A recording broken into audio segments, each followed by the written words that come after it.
I don't watch TV, I don't look at tabloids. I hate tabloids. I think we should have a tabloid burning, just make mountains out of them, just burn it all. I think people should be more aware that it's completely not the truth. It's sensationalism, it's ignorance, it really is.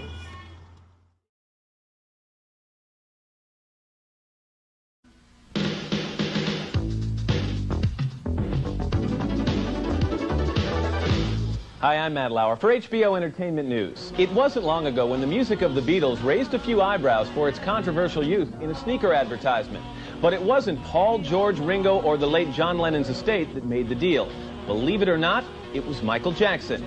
At a recent stop on his first U.S. concert tour in 13 years, Paul McCartney explained that the long and winding road that brought the Beatles songs to Jackson's door started when he and John Lennon first teamed up in Liverpool. What happened originally in Liverpool, John and I didn't know about song publishing. We literally thought that songs were in the air and that everyone owned them. That's literally how we met our first publisher. Hi there. He said, come in, sit down. Is that what you think? Sit over here. And that was the deal they did. And literally, to this day, I'm virtually on that deal. When we went to Rishikesh with the Maharishi, the man who owned them sold them while we were out of town. Dick James, his name was, and we got back to town. We said, Dick, you can't do that. He said, you want to bet? And he was quite right. He had 51% of the company. The publishing rights to the Beatles' music changed hands several times as their value continued to escalate. Then there was a chance where I could have bought it. I felt very embarrassed buying them myself because they're Lennon-McCartneys. I wouldn't have liked to just own them myself. I felt bad about that. So I rang Yoko, and I said, look, we got a chance to buy these songs. The man's asking 20 million, 10 to you, 10 to me. Should we do it? You know, it looks like maybe we should do this. In fact, they didn't go for 20, they went for 50 in the end. The high bidder for the music was Michael Jackson. So you can't blame Michael, because he had the money straight off the back of Thriller. He was like, cash rich, baby. And I kind of thought he was joking. I used to work with him, and he'd say, I'm going to get your records, you know. I'm going to get your songs. I'm going to buy your songs. And I'd say, love it. You know, I thought it was a joke. Anyway, he ended up doing that. And the other really smart business move that Michael Jackson made, I know you were heavily involved in this, was the decision to get his hands on the Beatles catalogue. Tell me about that process. Well, Michael was good friends with Paul McCartney. And after Thriller, Michael had a lot of money, a lot of cash. So Michael asked me to call Paul McCartney and Yoko Ono, his good friends. He did not want to bid against them. And I spoke with Yoko, and I said, Yoko, are you bidding on this catalog? And she said, no, we'd be thrilled if Michael could get it rather than some big corporation. I spoke to Paul McCartney's lawyer, who said they were not bidding. So we went out. It took us a year to close that deal. It wasn't easy. There was a lot of competition. But Michael was passionate. He wanted to invest in things that he was passionate about. So we did buy the Beatles catalog. We later bought some Elvis Presley copyrights. And that publishing company now forms the cornerstone for his net worth.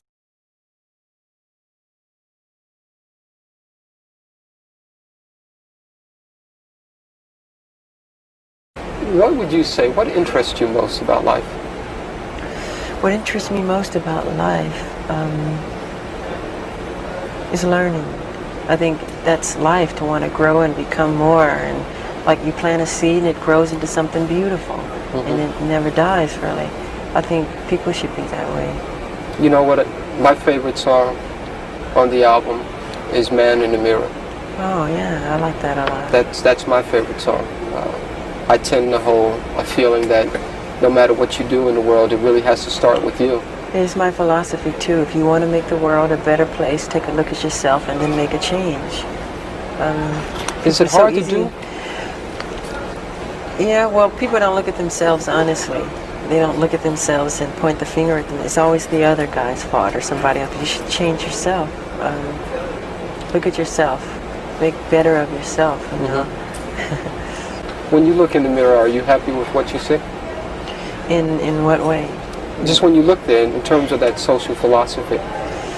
I'm never totally satisfied. I always wish the world could be a better place. No, not at all. Hopefully, you know, that's what I do with my music, bring happiness to people and to bring joy, to bring some peace in their lives. Are you a prayerful person? Pardon? I said, are you a prayerful type person? Oh, yeah, I pray a lot, yeah. I see a beautiful sunset and I say, God, that's beautiful, thank you. Or a baby's smile, or a butterfly's wings, or anything like that, you know. I feel thankful is how I feel. I really do. I don't take any of it for granted. And the lyrics go, it goes, people really don't understand me. You know, I say a lot of people misunderstand me. That's because they don't know me. I guess that's true. People believe a lot of crazy stories they read. Yeah. Some is true, some is not. And does it hurt when you see those crazy stories? sometimes. But it's part of the work, you know. You ever want to lash out in any type of way and say, hey, that's not true? Yeah, a lot of times. Do we as human beings treat people as animals too many times? I think so. Man's inhumanity to man, I mean, that's what war is all about. Sure. So many of the problems in the past. Are you scared of war? I don't think anybody likes war, in truth. No, I don't like war. I like peace. I'm a peaceful person. Do you ever think about ever being an ambassador or anything like that?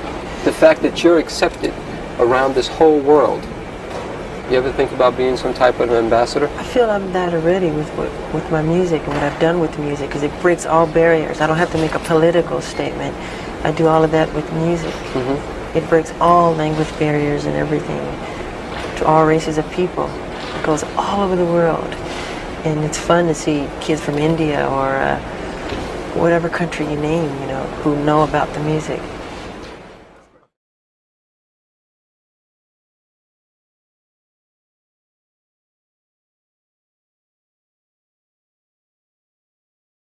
In the past month, I've gone from where is he to here he is again. But I must confess it feels good to be thought of as a person, not as a personality. Because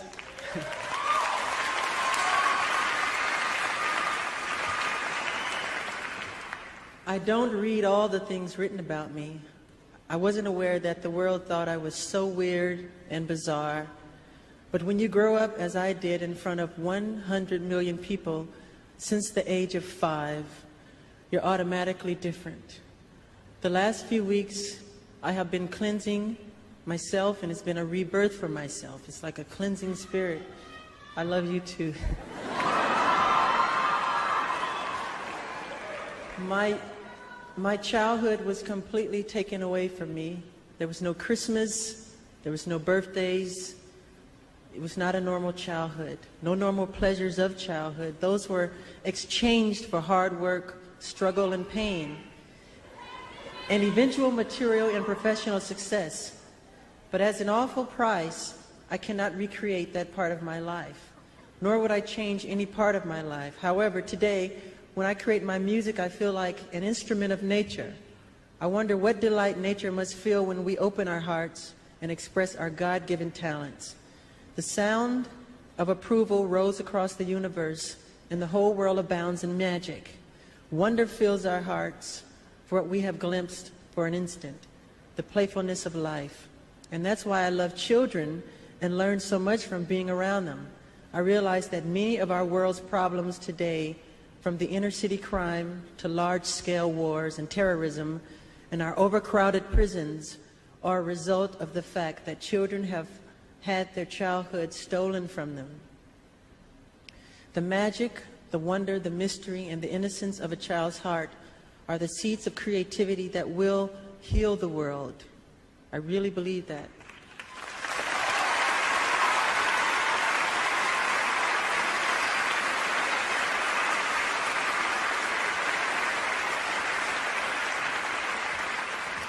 What we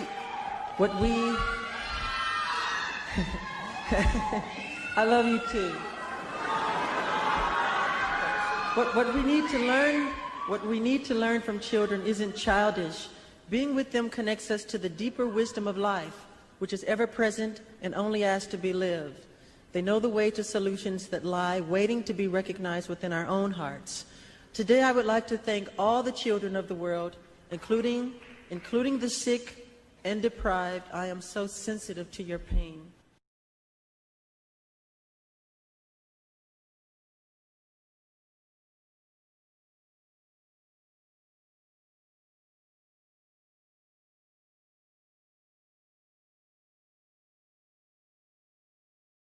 In America, the courts serve as a vital and equal branch of our government, one that both provides and is subject to an intricate system of checks and balances. But outside the legal system, there is another court, one arguably just as powerful, the court of public opinion. We begin with the man who was the biggest star in the world, his own musical empire, crowned by himself, the king of pop. But in August of 1993, an accusation of child sex abuse would turn Michael Jackson's world upside down. After a decade that saw Michael Jackson forever etch his name among the great American icons, the early 90s brought a flurry of bizarre tabloid reports. Things turned serious thanks to an accusation made public in August of 1993. The accusation stemmed from a police investigation into claims by a 13-year-old boy that he and Jackson had a sexual relationship. Thank you. A year earlier, in 1992, Michael Jackson had befriended the Chandler family. He grew especially close to Jordan Chandler, a 13-year-old boy. By the summer of 1993, Jordan's father, Evan, was in the middle of a custody battle over his son with his ex-wife. What followed were confrontations with Jackson, even financial demands, all of which failed. So in August 1993, Mr. Chandler took his son to see a psychiatrist, where the 13-year-old said he'd been molested by Jackson. Police opened an investigation the very next day. Los Angeles police are still refusing to comment on their criminal investigation of pop star Michael Jackson. The 13-year-old boy involved in the custody case is said to have been friends with Jackson, traveling to Monaco with the superstar. The boy reportedly told his therapist about the alleged abuse, and therapists are required by law to turn that kind of information over to police. Jackson was in the middle of his Dangerous World tour and was quick to deny the allegations. Meanwhile, investigators served a search warrant on his Neverland ranch, which immediately sent the media and public into a frenzy. Assuming these statements are accurate, you got a 13-year-old who's either been hurt or has got someone saying, tell people you got hurt. Either way, this child's in trouble. Michael Jackson was also in trouble. His career, his reputation, both of which were wildly celebrated by 1993, were now at the mercy of an accusation, someone's word against his. In the 4-minute statement, Jackson said allegations that he molested a boy are untrue. He blamed the mass media for promoting the allegations and urged the public to wait and hear the truth before passing judgment. I am not guilty of these allegations, but if I am guilty of anything, it is of giving all that I have to give to help children all over the world. It is of loving children of all ages and races. It is of gaining sheer joy from seeing children with their innocent and smiling faces. It is of enjoying through them the childhood that I missed myself. Jackson also thanked his fans for their tremendous support and said he'll see the matter through.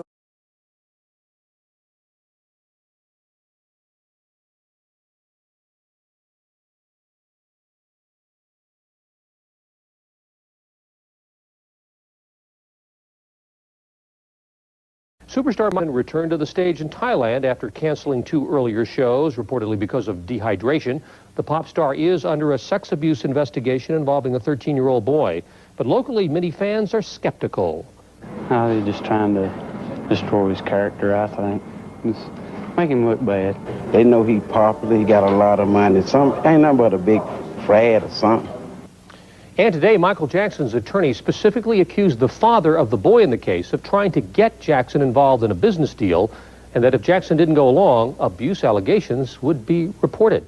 This attorney I found, I mean, I interviewed several, and I picked the nastiest son of a bitch I could find.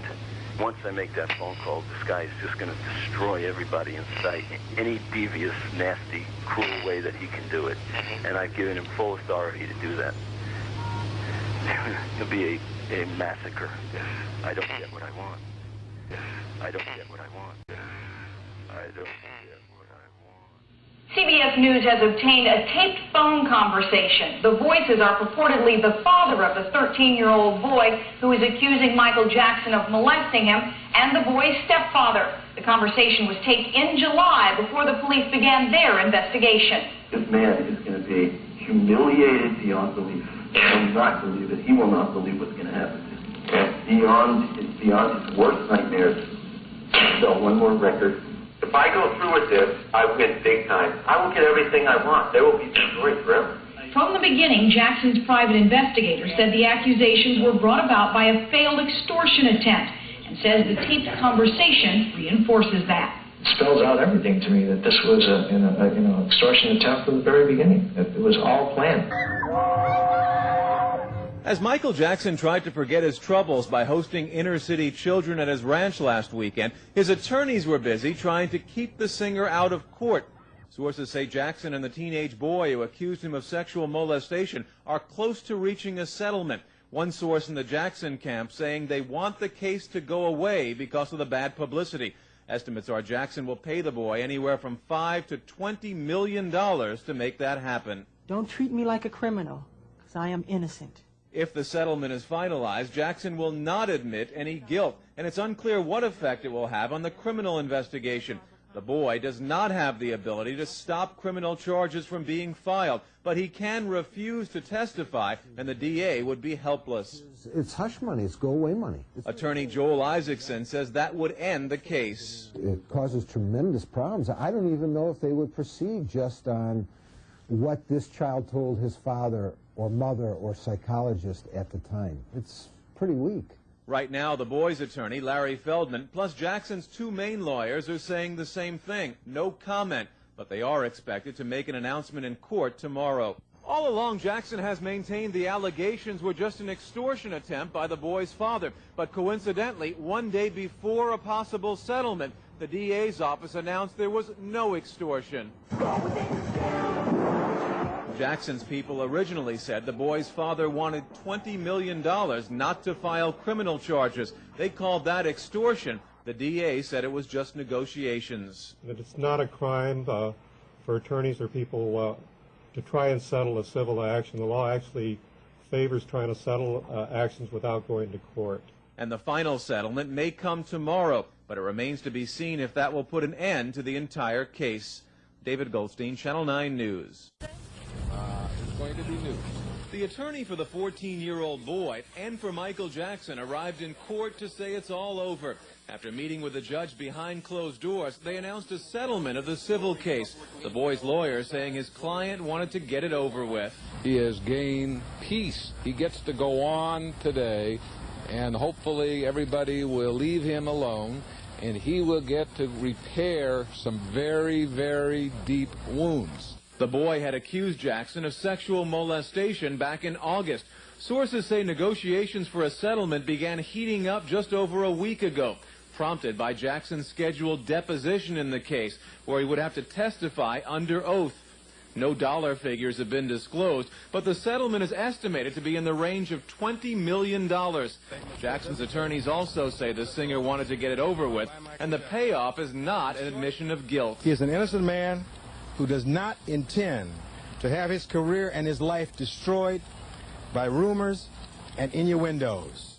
There is, of course, one legal obstacle to getting on with their lives, and that's the criminal investigation. The DA did not participate in any of these settlement negotiations, and Feldman says there were no provisions made for his client not to testify against Jackson. However, Feldman doesn't sound like a man who wants to see this case go to trial. We'll take it one day at a time. I want to sit down with the district attorney. You have to understand, has not been sharing information.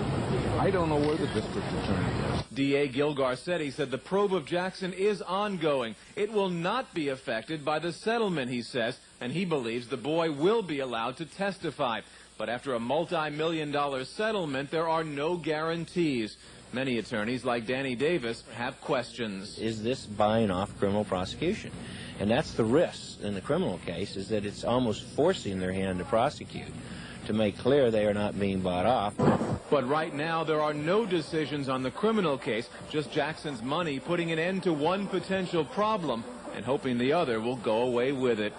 David Goldstein, Channel 9 News. Sources say the 14-year-old boy seen on the right of the screen may not be pointing the finger at Michael Jackson after all, and the case may be falling apart. Channel 9 News has learned the boy may now be reluctant to testify against Jackson because he has lost faith in the prosecution. If that happens, there's a good possibility of no charges being filed. The boy's attorney, who negotiated a reported $15 million settlement from Jackson in a civil suit, has no comment. But Larry Feldman has said previously, the longer the case drags on, the less likely the boy will testify.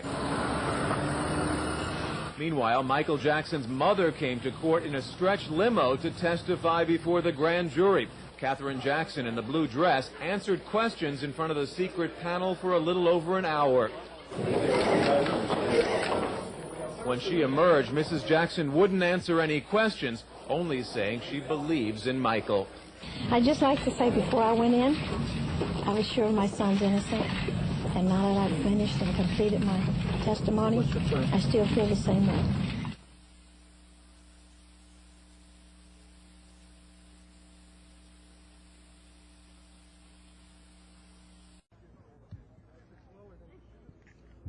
All right, let me just tell you what we're going to do here. There is a joint announcement that we're going to make that I'm going to read.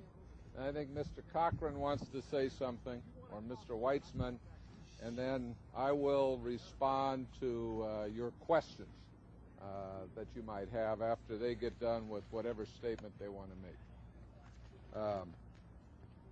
We wish to jointly announce a mutual resolution of this lawsuit. As you are aware, the plaintiff has alleged certain acts of impropriety by Mr. Jackson, and from the inception of those allegations, Mr. Jackson has always maintained his innocence. However, the emotional trauma and strain on the respective parties have caused both parties to reflect on the wisdom of continuing with this litigation. The plaintiff has agreed the lawsuit should be resolved, and it will be dismissed in the near future. While Mr. Jackson continues to maintain his innocence, much of the suffering these parties have been put through was caused by the publicity surrounding this case. We jointly request that members of the press allow the parties to close this chapter in their lives with dignity so that the healing process may begin. Now, we are going to make a statement, but I want to let you all know before, given what's gone on in other conferences like this, after the statement, we're going to answer no questions at all, and we'll be through. So with that introduction, Johnny Cochran's going to read our statement. Thanks, Howard. In the past 10 days, the rumors and speculation surrounding this case have reached a fever pitch, and by and large have been false and outrageous. As Mr. Feldman has correctly indicated, Michael Jackson has maintained his innocence from the beginning of this matter, and now, as this matter will soon be concluded, he still maintains that innocence. The resolution of this case is in no way an admission of guilt by Michael Jackson. In short, he is an innocent man who does not intend to have his career and his life destroyed by rumors and innuendos. Throughout this ordeal, he has been subjected to an unprecedented media feeding frenzy, especially by the tabloid press. Tabloid press has shown an insatiable thirst for anything negative and have paid huge sums of money to people who have little or no information and who barely knew Michael Jackson. So today, the time has come for Michael Jackson to move on to new business, to get on with his life, to start the healing process, and to move his career forward to even greater heights. This he intends to do. At the appropriate time, Michael Jackson will speak out publicly as to the agony, torture, pain he has had to suffer during the past 6 months. Thank you very much. The child abuse investigation lasted for more than a year, but he was never charged with any crime. He did settle the boy's lawsuit against him, saying he didn't want to drag it on and on. Pelicano ended up resigning from Michael's employ, but believed in his innocence. He said the singer is surrounded by an entourage who he believes doesn't have Michael's best interests in mind. You have to understand that Michael is a money machine, and there's all kinds of people around him that are trying to advise him. You know, those people who call themselves friends, and those people who have their own agendas.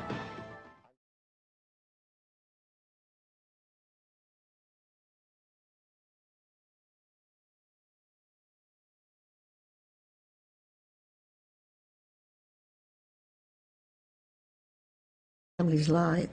Do you wish that Michael had not paid? I wish he had, and I told him. As a mother, that makes you angry, doesn't it? Yes, it does make me angry, because he looked guilty. If you think about it yourself, and Michael molested your son, would you ask for money? Would you?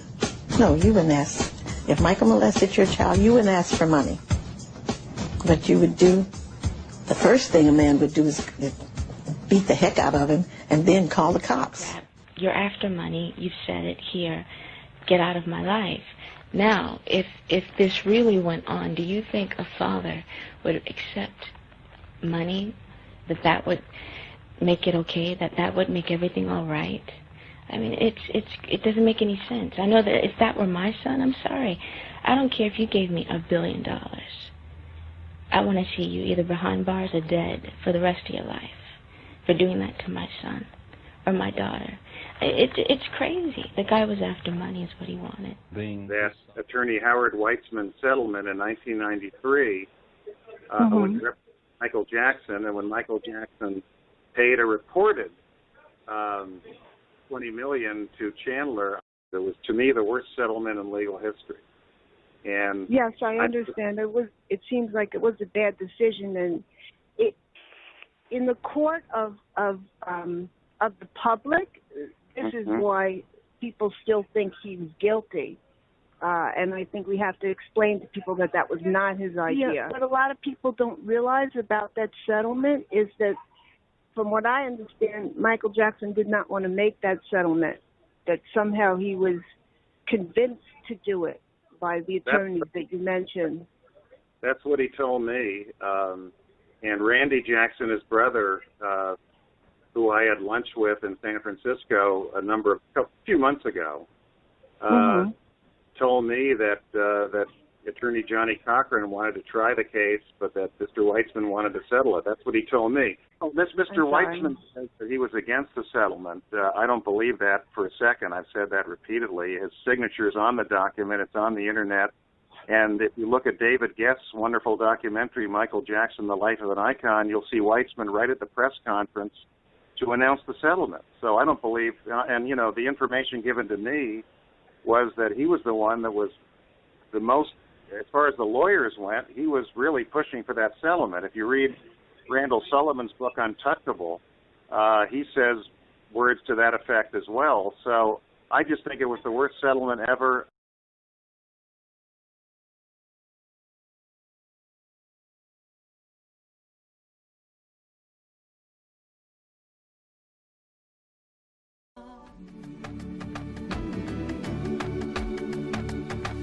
Primetime Live continues from the Sony Pictures Studios in Los Angeles. Once again, Diane Sawyer.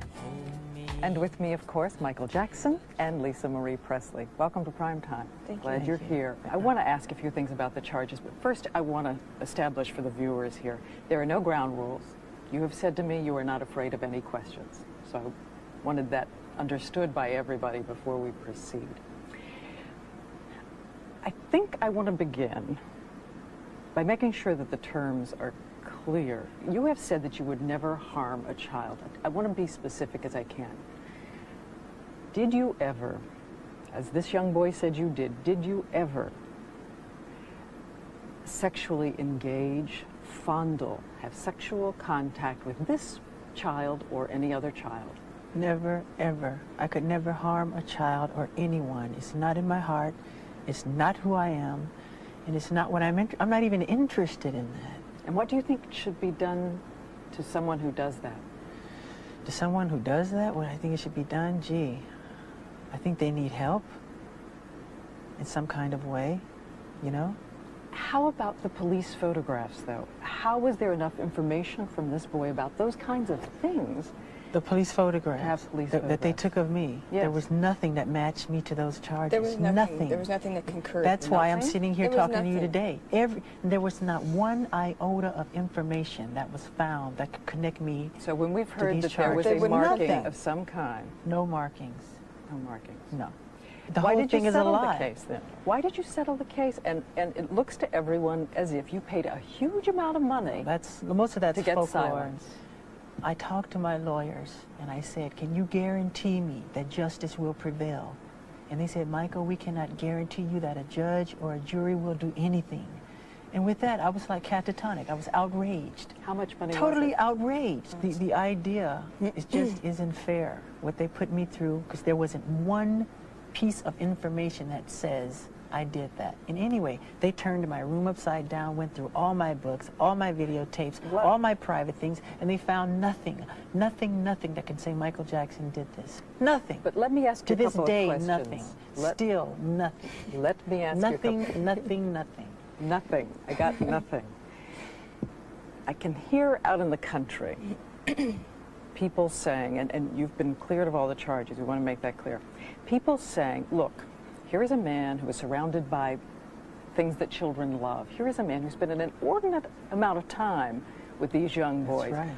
What is a 36-year-old man doing sleeping with a 12-year-old boy, or a series of them? Right. Okay, when you say boys, it's not just boys, and I've never invited just boys to come in my room. Come on, that's ridiculous. And that's a ridiculous question. But since people want to hear it, you know, the answer, I'll be happy to answer it. I have never invited anyone into my bed, ever.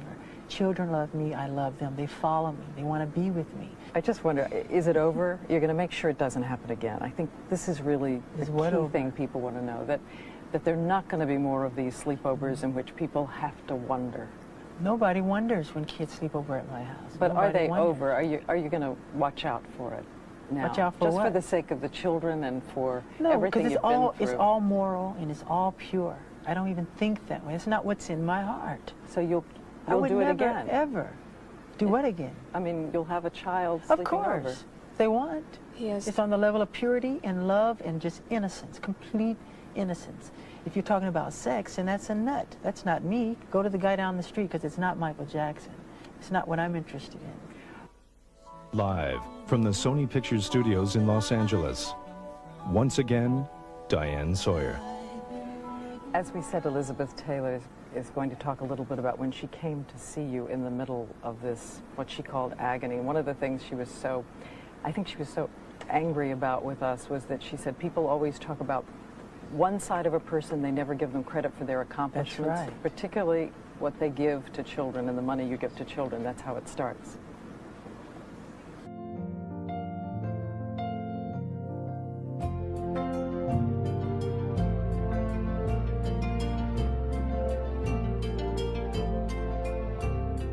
We pray for our fathers, pray for our mothers, wishing our families well.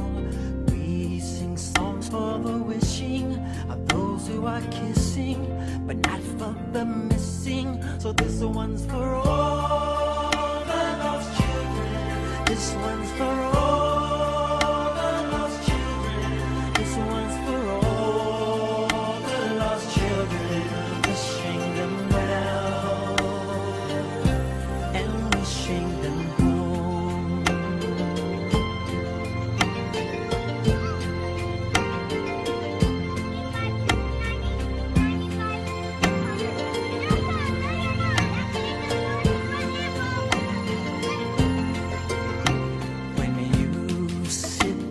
dressing, counting your blessings, biding your time. When you lay me down sleeping, my heart is weeping because I'm keeping a place for all the lost children. This is for all the lost children. This one's for all the lost children. Wishing them well and wishing them home.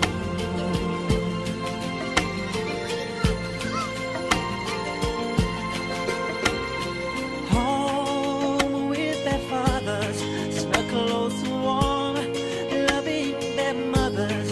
I see the door simply wide open, but no one can find me. Let's pray for all the lost children. Let's pray for all the lost children. Let's pray for all the lost children. Wishing them well. This is for all the lost children. This is for all the lost children. This is for all the lost children. Wishing them well and wishing them home.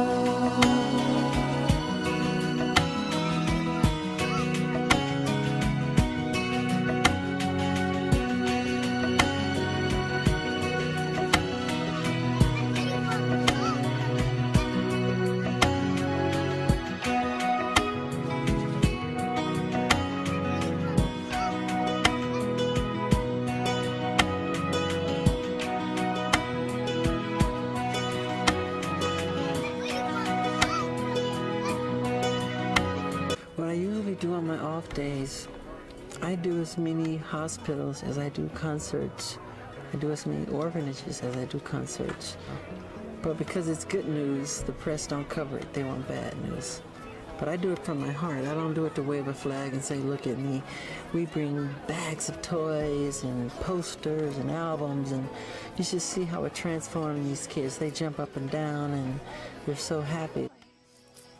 When he's on tour, he goes to hospitals without the press following him, without anyone knowing. He'll get up in a disguise and do it, take his disguise off when he's there, and kids know, wow, it's Michael Jackson. Was there no point at which you said to yourself, reading everything everybody had been reading, maybe this is true, maybe I completely didn't understand who he was? No way. Absolutely not. Never. Never. I know Michael's heart. I know his mind and his soul. I'm not that insensitive, especially to him or people I love. How did you decide to go to Singapore? He was my friend. He was alone. He was totally alone. And he just, he needed help. Nothing in the world could have hurt him more. If it had been calculated, if they'd planned an assassination, they couldn't have done it any better. It almost broke his heart. She says she recognized a friend turning to painkillers for escape. He wasn't aware of what was happening. He was dulling his pain. But it really frightened me because I have been there. And I know how easy it is to get there when you're in mental or physical pain. And he knew right away that he had to deal with it too. Not right away. Not right away, but he knew. There were some reports during this period, Michael, that it was such agony for you that you were actually suicidal. Is that true? I was never suicidal. I love life too much to ever be suicidal. I'm resilient. I have rhinoceros skin. Never, ever suicidal. Did it leave you, though, heartbroken, but not suicidal? He knew that a lot of the people believed the allegations and believed all the stuff they was hearing that the media was putting out there. And he used to come to me sometimes and tell me, he said, Mother, just think of what I love most in this world are children, and they, and I'd rather slit my own wrist before I hurt a child, and this is what they're trying to pin on me. And I just want them to know that Michael wasn't like that, and the first child that they tried to accuse Michael, he had come forward and said Michael didn't touch him. And he had said that before, but he was afraid because he was afraid of his father. But the father has committed suicide since he came out and told it. So maybe his conscience was bothering him, the reason he did it, I don't know. There's been another issue raised. In a song you say, "Jew me, sue me," and some people are saying that that is anti-Semitic. It's not anti-Semitic because I'm not a racist person. I could never be a racist. I love all races of people, from Arabs to Jewish people, like I said before, to blacks. But when I say Jew me, sue me, everybody do me, kick me, kike me, don't you black or white me, I'm talking about myself as the victim. The king of pop caught in controversy again. He said he'd lose the lyrics that outraged critics. Now he's singing them again for his new video, and E.T. has the tape.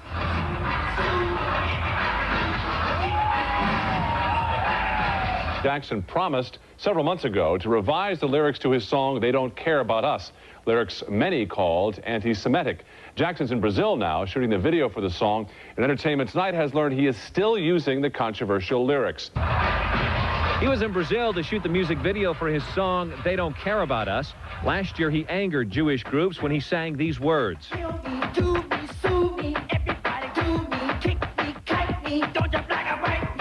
Michael then gave in to pressure and changed the song. But in Brazil, the controversial lyrics were back, and he sang it this way.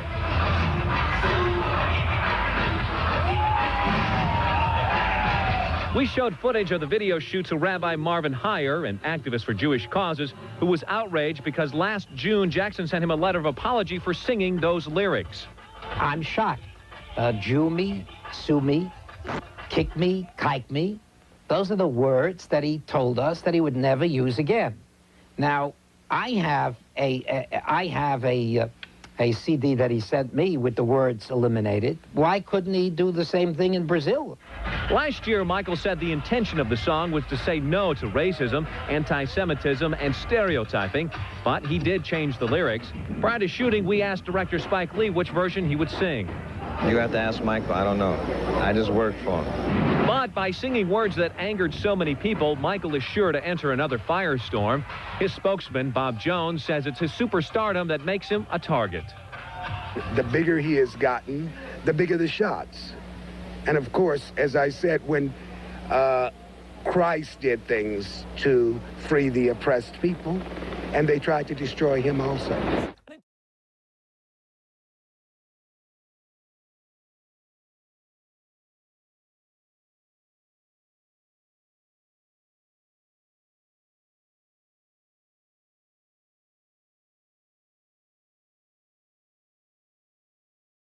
We bought the catalog in 1985. We spent $47.5 million, which is well known. We sold off a background music library, so his net investment was about $41 million. And while I can't give out confidential details, it's been reported that Sony ATV is worth upwards of $2 billion, and Michael owns half. Wow. So he took it from 40-odd million to $1 billion. Yes, and I would say in addition to Sony ATV, Michael has his own publishing company, which is called MyJack, which owns all of his own songs as well as many other songs we bought over the years. So when you add the two companies together, it's even more valuable. I want to touch the world. I want to touch the heart, the emotions of the entire world. If it wasn't for children, I would throw in the towel. I would kill myself. I wouldn't care to live. They give me my inspiration. They inspire me. Everything I do, every song I write, the dance, everything that I do. They tried to use it against me, and it's just been so unfair, and I'm very upset about it, you know. I would slit my wrist before I would. Yeah. I could never, ever. I would love to to live in London because I love it so much. It's just the press is so hard on me here, and I try to do so good. I go to their hospital, I give presents to the children. As soon as I leave, the next day they go, Wacko Jacko left the hospital and he ignored all the children. And it hurt my heart because I purposely, I flew Minnie Mouse and Mickey Mouse all the way from Euro Disney. I brought them with me to surprise the children. I brought bags. Right on the street now? Yeah, I brought bags of presents and everything, and I spent time with the kid, and they made fun of me. I'm just a person who want to be honest and do good and make people happy and give them the greatest sense of escapism through the talent that God has given me, you know? That's where my heart is. It's all I want to do. That's all. I just want to say, look, leave me alone and let me do what I want to do, which is share and give and put a smile on people's face and make their hearts feel happy.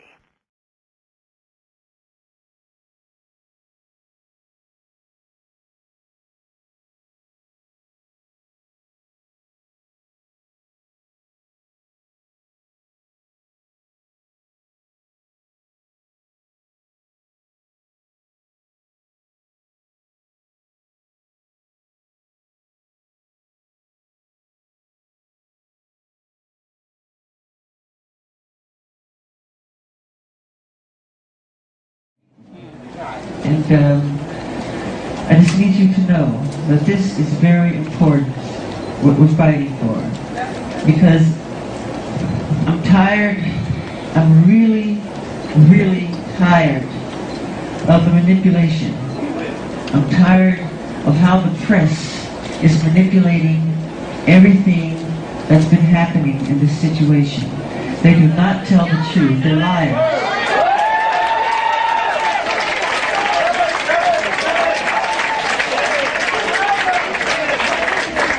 And they manipulate our history books. The history books are not true. It's a lie. That's right, Michael. The history books are lying. You need to know that. You must know that. I'm here to speak for all injustice. You gotta remember something.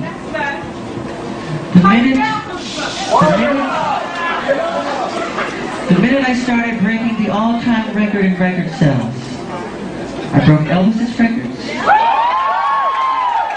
I broke Beatles' records. The minute it became the all-time best-selling albums in history in the Guinness Book of World Records, overnight they called me a freak. They called me a homosexual. They called me a child molester. They said I tried to bleach my skin. They made everything to turn the public against me. This was all complete conspiracy. You have to know that. You know, it's time. I love you more. It's time for a change.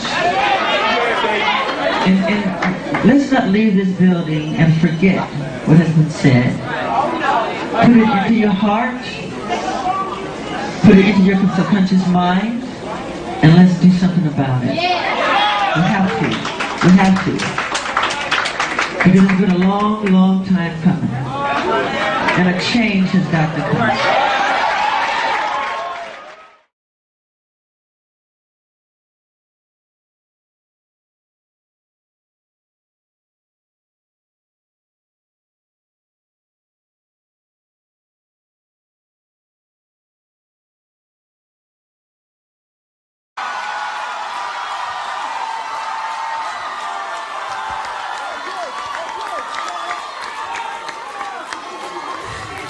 You know, let me just say this. The tradition of great performers from, and I really want you to hear what I have to say. The tradition of great performers from Sammy Davis Jr. to James Brown to Jackie Wilson to Fred Astaire, Gene Kelly. The story is usually the same though, you know. These guys work really hard at their craft, but the story ends the same. they usually are broken, torn, and usually just sad. And the story is very sad in the end. Because the companies take advantage of them. They really do. And Sony,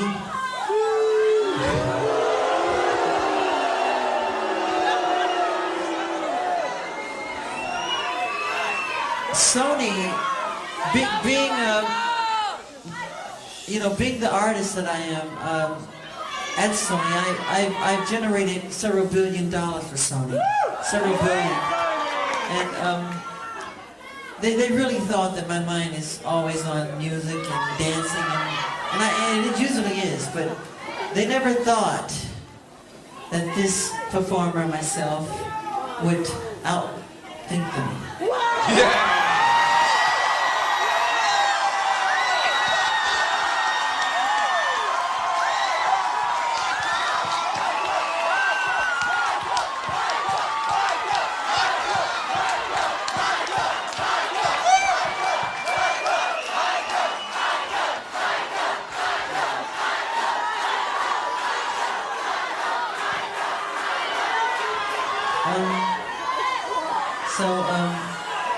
We can't let them get away with what they're trying to do, because now I'm a free agent.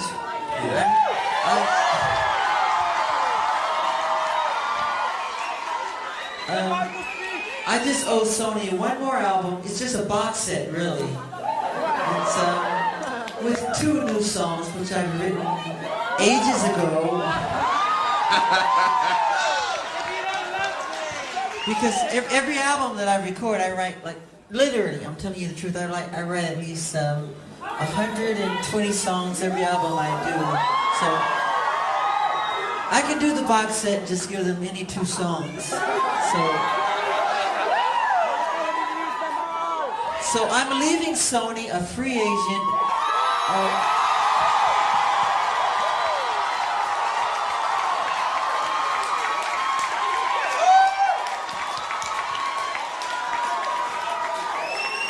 Owning half of Sony. So I own half of Sony's publishing, and I'm leaving them, and they're very angry at me because of it. But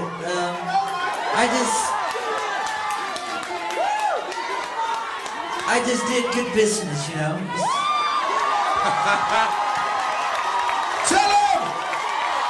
Say it, Michael. Tell the story. But, so, the way they get revenge is to try and destroy my album.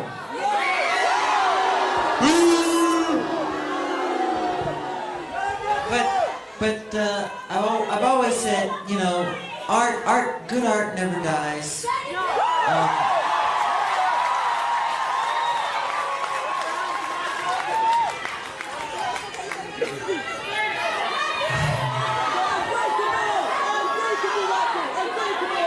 Thank you. I love Unbreakable. You know. And Tommy Mottola is a devil.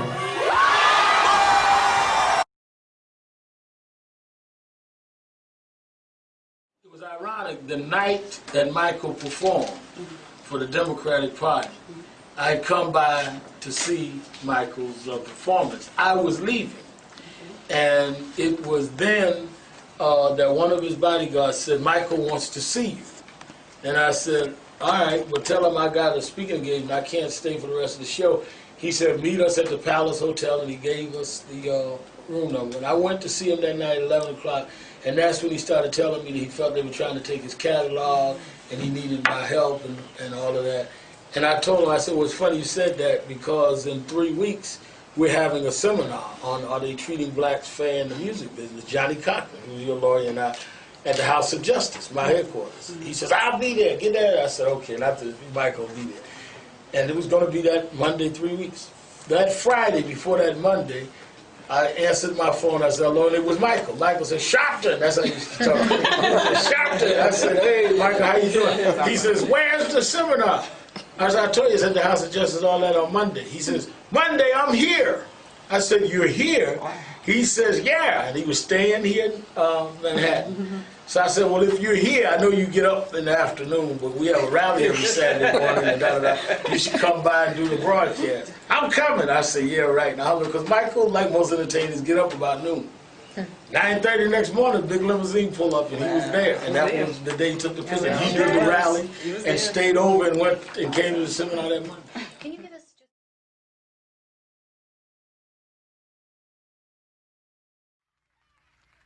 This is very important because throughout the years, black artists have been taken advantage of completely. And it's time now that we have to put a stop to this incredible, incredible injustice. And like Mrs. Sharpton was saying, people from James Brown to Sammy Davis Jr., some of the real pioneers that, that inspired me to be the entertainer that I am. These artists are always on tour because if they stopped touring, they would totally go broken. And it's been, the record companies really, really do conspire against their artists. They steal, they cheat, they do whatever they can, especially the black artists. Sony, Tommy Mottola. Tommy Mottola is the president of the record division. He is a mean, he's a racist, and he's very, very, very devilish. Racism is bad. Tommy Mottola made some very racist remarks. Okay? What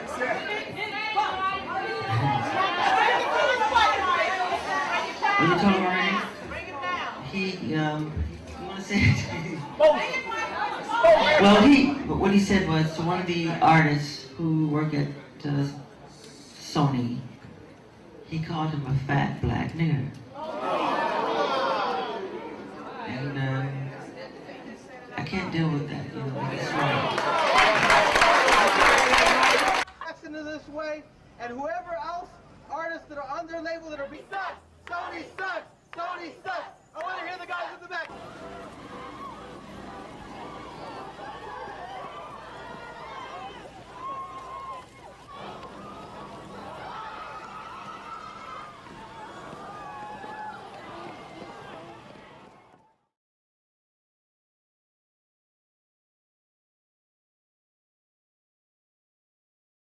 Right after his speech, I spoke briefly to the King of Pop for a rare, exclusive television interview. Michael, why was it important for you to be here, and what do you think of the support of Reverend Al Sharpton? I think it's important to be here. I'm not just fighting for myself, I'm fighting for all artists. Those great artists who pioneered, you know, entertainment business, as well as songwriting, as well as incredible staging. You know, the fact that they have been taken by the system, totally broken them financially. You know, and this has to stop. It's conspiracy. You said out there that you felt that Sony was racist. I didn't say Sony was racist. I said Tommy Mottola is racist. Who's the head of Sony? Yeah, Tommy Mottola. Do you feel the recording industry as a whole has been, you use the word sort of conspiracy against black artists. Why do you think this has happened? Why do I think this is? Because money is the root of all evil. You also said out there that you believe that some of the recording companies take black artists' money. We brought up James Brown and some of these others. At the end of their careers are broke and penniless. Yeah. What is your financial situation? I'm in an incredible financial situation. I just wrote somebody a check for $500 million. But when good news doesn't sell, if there's something negative and that's a rumor, that's when it's blasted. No. I don't expect the press to say anything good, you know. Sony sucks! Sony sucks!